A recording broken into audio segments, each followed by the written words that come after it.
Welcome to episode 1 of LiveWebDJ's podcast series. This is your host, Terry. I'm going to guide you through the necessary initial steps to get started using LiveWebDJ for your internet radio station. After viewing this video, you'll also have a better understanding of how LiveWebDJ works, which will help you as you configure LiveWebDJ in a more advanced way once you're up and broadcasting. Once you log on to your LiveWebDJ account for the first time, you'll get to your dashboard, which will look very similar to mine on the screen. We've done all the hard work for you to present you with an interface that is user-friendly and easy to use. At the top of the page, you'll see a header bar. At any time, you can click on the LiveWebDJ logo to completely refresh the interface. This comes in handy if your web browser becomes slow. Just to the right of the logo, the system shows you some live stats. You can quickly see the current status of LiveWebDJ, the current song playing, and how many total listeners are currently tuned in to your broadcast. In this case, since we haven't started broadcasting our station yet, you'll see that the status is offline. At the very right-hand side of the header bar, you'll see an icon for Twitter as well as a gray icon with a right arrow, which is the logout button. The Twitter icon is handy so that you can stay up to date on what's happening with LiveWebDJ and be able to quickly see if there's any new features that you'd like to take advantage of. The logout button is what you'll click on when you're done using the interface and you're ready to log out. Next, there's the main navigation menu on your left-hand side. As you see, it indicates we are on the dashboard. We'll explore more of these menus in this video and in other videos. I'm simply focused on helping you get started as quickly as possible. So I'll move on for now.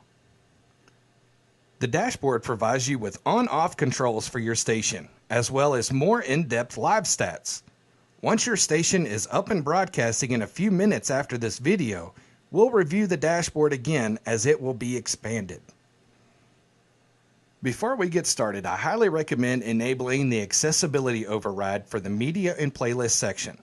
Let's enable this feature for now, and you can decide to turn that off later if you want to. For the purpose of this video, please enable this feature now by clicking on Settings from the left-hand menu, then click on Accessibility Settings.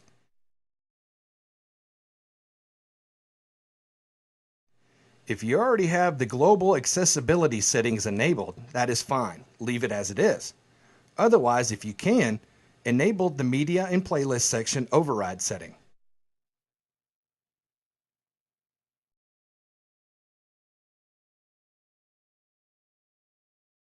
Now, let's proceed by clicking on Dashboard from the left-hand menu, then by clicking on the initial Setup Wizard button on the dashboard.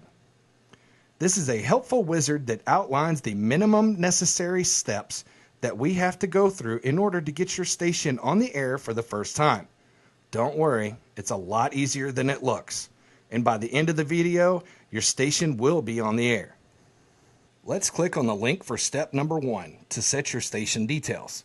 You'll want to enter your station's name into the station title box.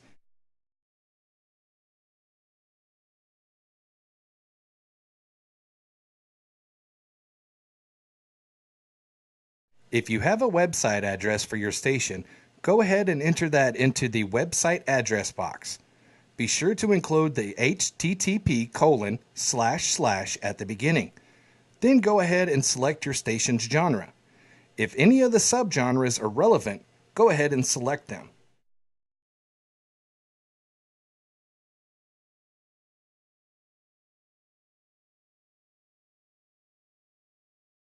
The last setting on this page is whether or not your station should be listed on shoutcast.com. If you would like your station to be listed on shoutcast.com, go ahead and select yes. You'll notice that there is no submit button. That's because this page automatically self-saves any updates you make. Now let's get back to the initial setup wizard to see what's next. To do this, click on Dashboard on the left-hand menu, then click on the initial setup wizard button again. As you can see, step 1 is now done. Next, for step 2, we need to upload some music. Go ahead and click on the Click here to upload your media link. For future reference, this directs you to the same page that the upload option from the left-hand menu takes you to. At the top of this page, you'll always see a status box that reports whether or not you have recently uploaded songs ready for import. Obviously, we don't since we haven't uploaded anything yet, so we'll get back to this in a bit. We need to upload some songs first. As you can see, there are multiple ways to upload songs to LiveWebDJ. I'm going to show you an easy option, which is LiveWebDJ's built-in Song Upload widget.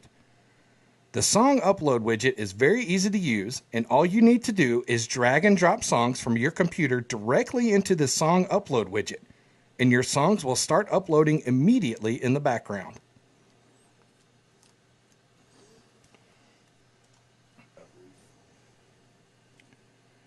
What you'll want to do is open up the folder on your computer that contains your MP3s. If you're using Windows like I am, you can do this by clicking on the Start menu or selecting the Computer or My Computer option. Then navigate to the folder that contains your MP3s. Now that we have found the folder with your songs, what you'll want to do is highlight the songs that you want to upload. If you want to highlight all the songs in this folder, make sure you're scrolled all the way to the top of the list, and then click once to select the first song. Then scroll all the way to the bottom of the list, hold down the Shift key on your keyboard, then use your mouse to select the very last song on the list. At this point, you should have all of your songs highlighted. On the other hand, if you only wanted to upload some of the songs on the list, then what you'd want to do is hold down the Control key on your keyboard and use your mouse to individually click on each of the songs that you want to upload. Keep in mind, you have to continually hold down the Control key to keep making individual selections.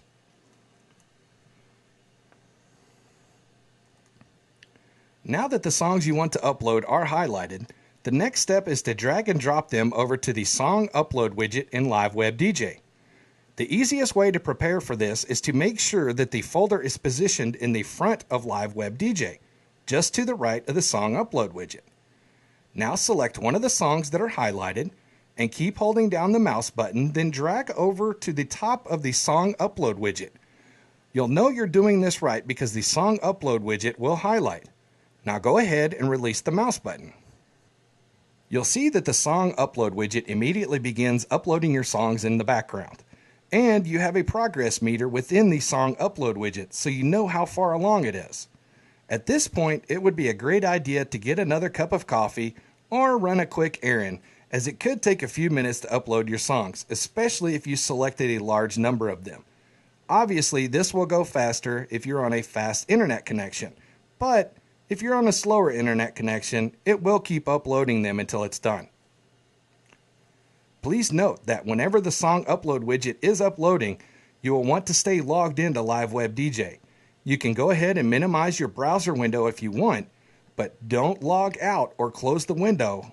Otherwise, the songs that are currently uploading will not upload and you'll have to do this step again.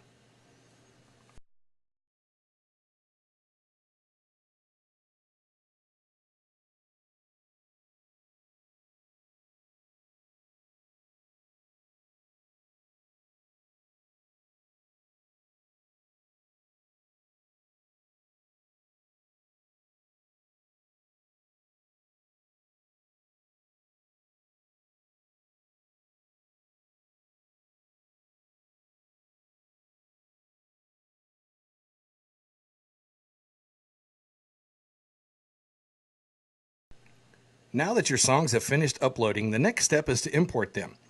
The import process brings any recently uploaded songs into the system so that they can be added to a playlist. To import your songs, go ahead and select Upload from the left-hand menu. You'll see that on the top of this page in the status box, that we have recently uploaded songs ready for import. Go ahead and click on the link to import them. Now it takes you to a page where you can verify that the artist and song names are correct. LiveWebDJ does its best to determine the name of the song for you, but in some cases a few artist or song names may be incorrect. LiveWebDJ tries to determine the artist and song names based upon the ID3 tag set in your MP3. If you don't have an ID3 tag set inside of your MP3, then LiveWebDJ will try to determine the artist and song name based upon the file name.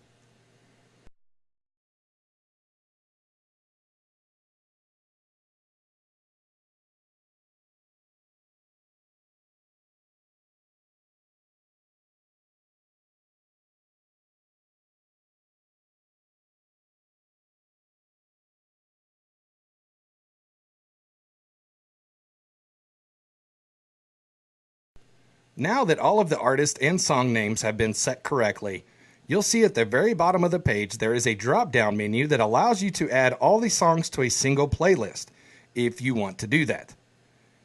If you want to individually add songs to playlists at a later time, you can leave the setting alone or select the No, Add to Media Library Only option. That would simply import the songs into your library, but not add them to any particular playlist for you. For the purpose of this video, in order to get your station online and broadcasting as quickly and as early as possible, go ahead and select the General Rotation option. Then go ahead and click on the Import Media Now button. The system will now import your songs and also add them to the General Rotation playlist at the same time for you. The system then takes you to your media library. Since we selected the General Rotation playlist when we imported the songs, you won't need to do anything further on this page. Now let's proceed back to the initial setup wizard to see what we need to do next. Select Dashboard from the left-hand menu, then click on the Initial Setup Wizard button. As you see, we've just completed steps 2 and 3. There's only one thing left to do. The last step is to configure your output encoder. The output encoder tells LiveWebDJ where to broadcast to. LiveWebDJ works with the Shoutcast version 1 and Shoutcast version 2 streaming servers. Go ahead and click to configure your encoder. This page may look a bit intimidating, but I'll walk you through what you need. We're on the last step, so we're only a few minutes away from bringing LiveWebDJ on the air to begin broadcasting your station. The information that you need to configure your output encoder is provided by your stream hosting provider. Stream hosting providers have a control panel that you log into that contains this information. LiveWebDJ works with any stream hosting provider. I'll log into my control panel at icastcenter.com now so that you can follow me as I gather this information. As you can see, they use what is called the CentovaCast control panel system, which makes it very easy to gather the information needed to set up your output encoder at LiveWebDJ. The information that we need is located on the Quick Links page under the Live Source Connections heading. Specifically, what we need is the host name or IP address, the port number, the server type, the bitrate, and the password. I've written this information down, but before proceeding, I want to make sure that my Shoutcast server at iCast Center is ready for LiveWebDJ to connect. To verify this, I want to make sure that the Auto DJ is disabled.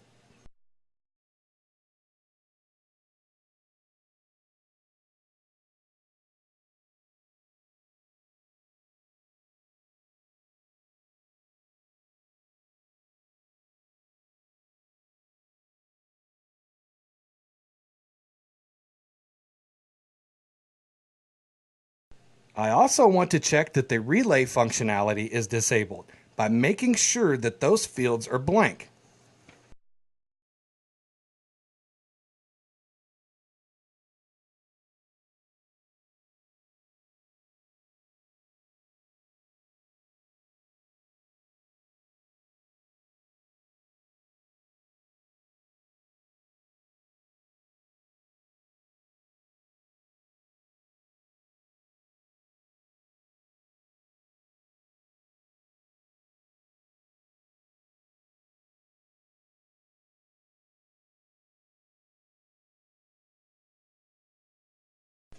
From the encoder type field, we'll want to select MP3 as that's the audio format most stations primarily broadcast in.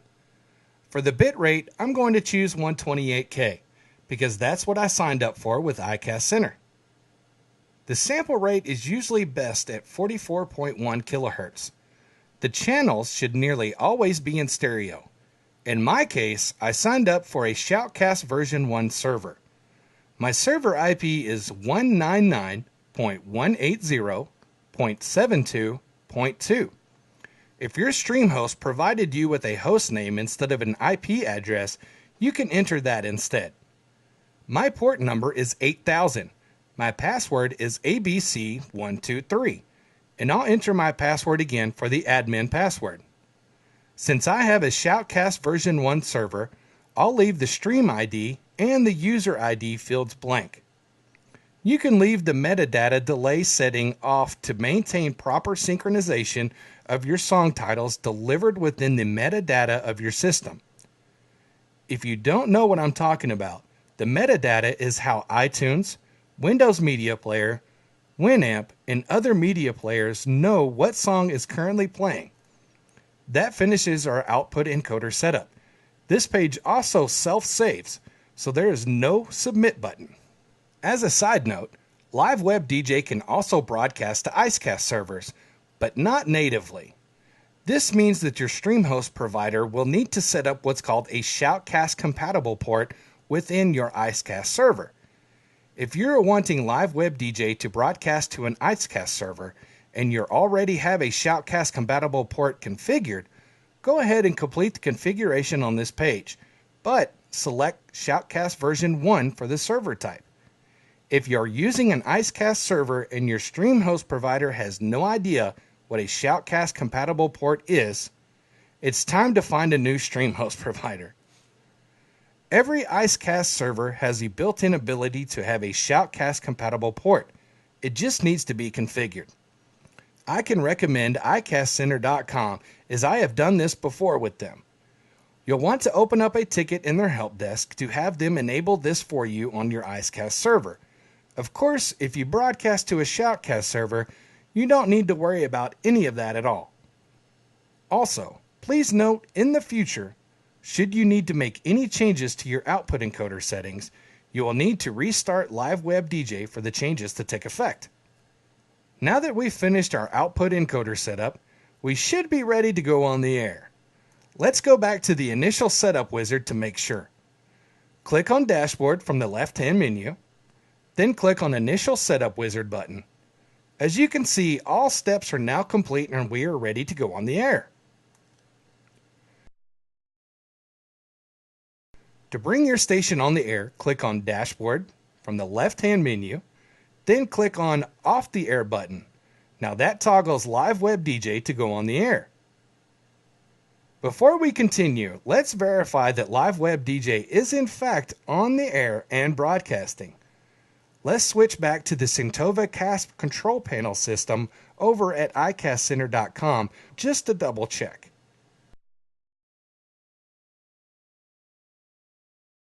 Let's click on the Overview option from the left-hand menu.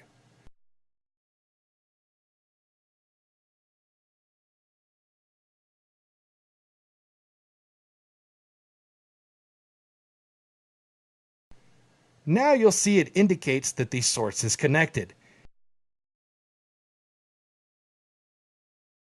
A quick tune-in will verify that LiveWebDJ is now broadcasting.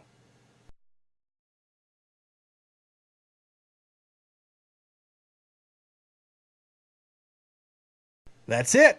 Congratulations! You are now on the air and broadcasting with LiveWebDJ. Now that the hard part is out of the way, let's continue by taking a closer look at the dashboard.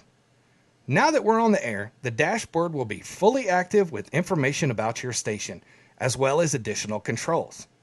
If you're not currently on the dashboard, go ahead and click Dashboard from the left-hand menu. The dashboard continually updates itself automatically, so you don't need to refresh the page. As you can see, the dashboard shows you additional stats, including the current number of live listeners your station has, the peak number of simultaneous listeners that your station has, as well as the amount of storage space your music library is consuming. The dashboard shows you a player deck for the current song that is playing, as well as an upcoming song queue. LiveWebDJ always maintains at least 10 songs in your queue. You can easily rearrange the queue by dragging and dropping songs into the position you would like to have them in. You can alternatively use the arrows next to each song to rearrange the queue as well. There's also an Add Voice Track link that can be used for you to record announcements and inject them into your queue. This can be used to give the image that you're broadcasting live, when in fact you're not. We'll touch up on voice tracking in another video, but it is pretty cool. At this earlier point, you may see some song repeats in your queue. That's because we haven't set any separation rules yet. Separation rules allow you to make sure that a specific amount of time goes by before selecting two songs from the same artist twice, or to make sure that a specific amount of time goes by before selecting two songs with the same title. I would highly recommend that prior to setting your separations rules, that you upload your complete music archive that you intend on airing first, or at least upload 30 to 60 songs. Otherwise, if you haven't uploaded enough songs, it is possible that you could force LiveWebDJ to hang inadvertently.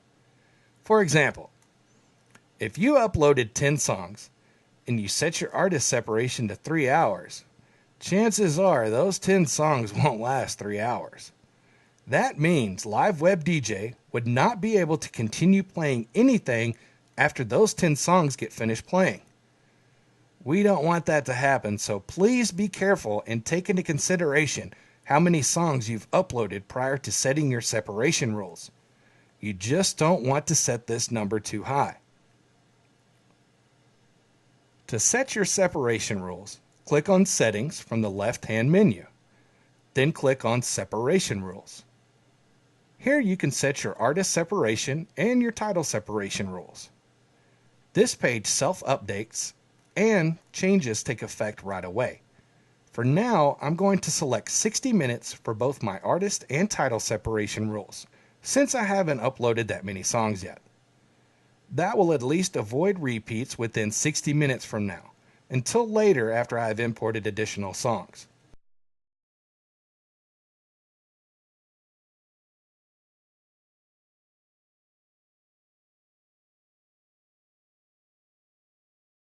Okay, let's go back to the settings page. Go ahead and click on Settings again from the left-hand menu.